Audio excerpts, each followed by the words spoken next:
بسم الله الرحمن الرحيم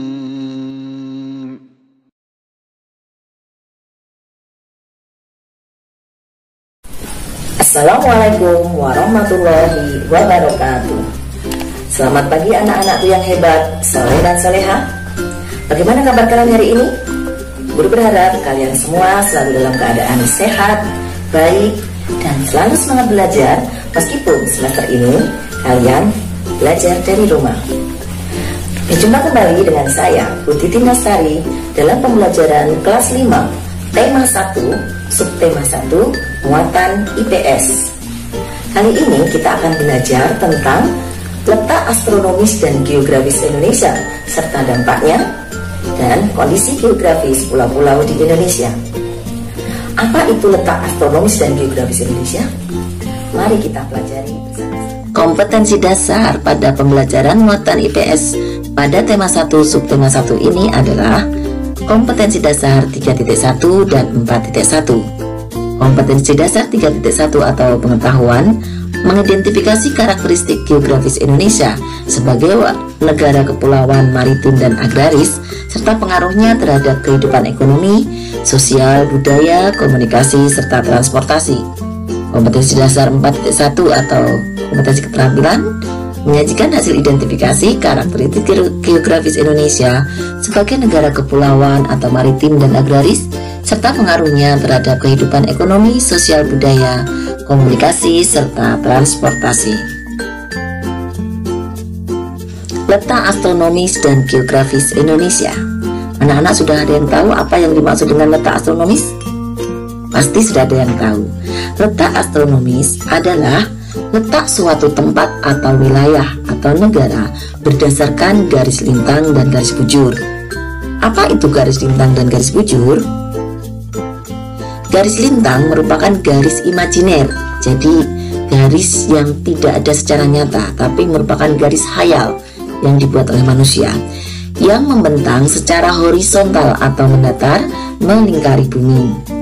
Jadi, adanya garis lintang ini membagi bumi menjadi bumi bagian utara dan bumi bagian selatan. Garis lintang 0 derajat disebut juga dengan garis khatulistiwa atau ekuator. Sedangkan garis bujur merupakan garis imajiner yang melingkari bumi secara vertikal atau dari atas ke bawah. Sehingga bumi dengan adanya garis bujur ini terbagi menjadi bumi bagian barat dan bumi bagian timur. Berdasarkan garis lintang dan garis bujurnya, Indonesia secara astronomis terletak antara 6 derajat lintang utara sampai 11 derajat lintang selatan, dan antara 95 derajat bujur timur sampai 141 bujur timur.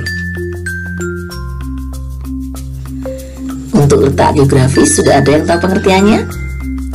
Letak geografis adalah letak suatu daerah yang dilihat dari kenyataannya di bumi. Jadi berulang lagi, dilihat dari kenyataannya di bumi. Kita dapat melihat letak geografis suatu wilayah dengan menggunakan peta. Nah, letak geografis Indonesia berada di antara benua Asia dan Australia, dan di antara dua samudra, yaitu Samudra Hindia dan Samudra Pasifik. Di tengah-tengah itu adalah Indonesia. Letak geografis Indonesia juga berbatasan dengan negara-negara lain di sekitarnya, antara lain sebagai berikut. Di sebelah utara, Indonesia berbatasan dengan Malaysia, Filipina, dan Singapura.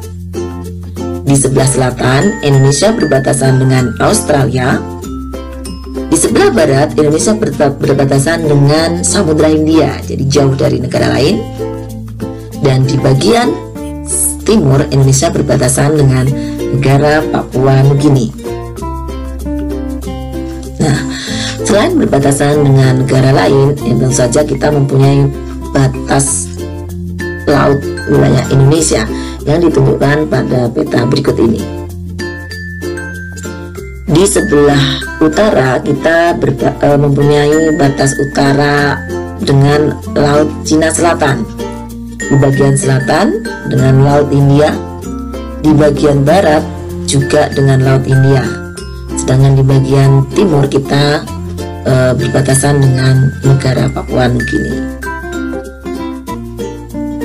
Nah, bagaimana dampak letak astronomis dan geografis bagi Indonesia? Dampak letak astronomis Indonesia. Nah, berdasarkan letak astronomis yang tadi Buku sebutkan, masih ingat kan? Nah, maka Indonesia itu terletak memanjang sepanjang 46 derajat bujur, sehingga Indonesia terbagi menjadi 3 daerah waktu. Kemudian yang kedua, Indonesia dilalui khatulistiwa sehingga beriklim tropis. Kemudian yang berikutnya, wilayah Indonesia berdasarkan letak astronomis tadi, maka sebagian besar wilayahnya terletak di belahan bumi selatan. Jadi dari 0 sampai 11 derajat lintang selatan itu wilayah kita. Wilayah Indonesia terletak di belahan bumi timur. Tadi sudah Buku sebutkan, antara 95 derajat bujur timur sampai 141 derajat bujur timur. Sedangkan dampak letak geografis bagi Indonesia adalah letak geografis Indonesia berada di antara benua Australia dan Asia, sehingga Indonesia mempunyai 2 musim, yaitu musim kemarau dan musim penghujan. Kemudian dengan adanya kondisi seperti itu, kita mempunyai keragaman flora dan fauna yang sangat bervariasi. Dan karena Indonesia terletak di antara Samudra Hindia dan Samudra Pasifik, menyebabkan perairan Indonesia menjadi salah satu jalur perdagangan internasional yang sangat strategis, dan Indonesia terletak di jalur lalu lintas dunia, baik jalur pelayaran maupun penerbangan.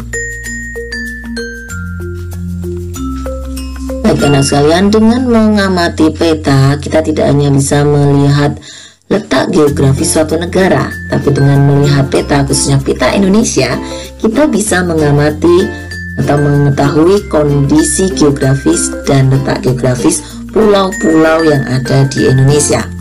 Misalnya, kita mau mengetahui kondisi geografis dan letak geografis Pulau Sumatera. Letak geografis Pulau Sumatera dilihat dari batas wilayahnya. Bagian utara ada berbatasan dengan Laut Andaman, kemudian di bagian selatan dengan Selat Sunda, di bagian barat dengan Samudra Hindia, dan di bagian timur dengan Selat Malaka. Nah, selain letak geografis, kita bisa mengetahui pula kondisi geografisnya.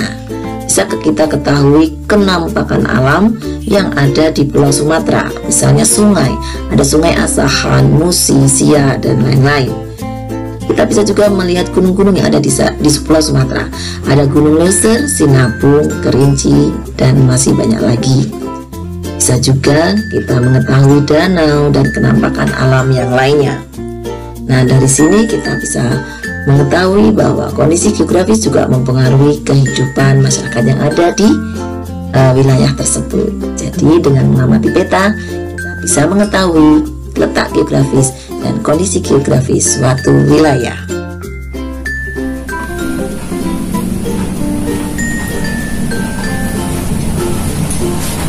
Demikian anak-anak sekalian materi IPS hari ini. Semoga kalian bisa memahaminya dengan baik.